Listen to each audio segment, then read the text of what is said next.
Not much. Okay, let's move on. I mean, the price to pay for joining the customs union, the single markets migration, but I think we've been talking about that for a couple of years now, right? I think, but the Prime Minister is obviously right, reminding viewers about that fact.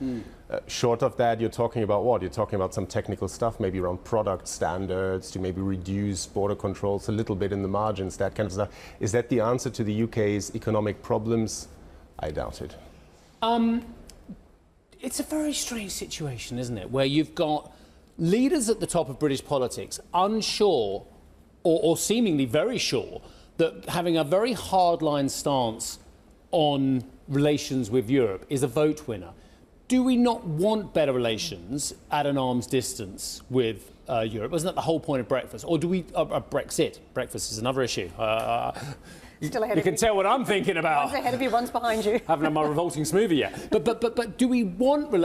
Because I've mentioned this because Reform are picking up a lot of seats, potentially. No, a lot of votes, not seats. A lot of votes by saying we need more of a scorched earth policy with Europe. Rishi Sunak is saying we've kept Europe at arm's length. We do not have a closer relationship with them. And Sir Keir Starmer is saying we're not going to bring back the single market or freedom of movement as well.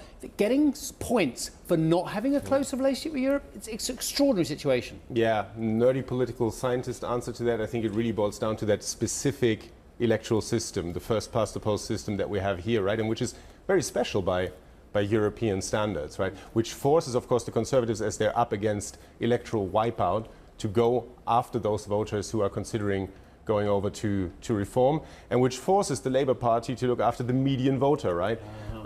So if you want to win back some of those red wall constituencies, the stuff that we were talking about in the last election 5 years ago, you obviously have to take that into account and have to keep silent on the European question, not making a stronger, more positive pitch there.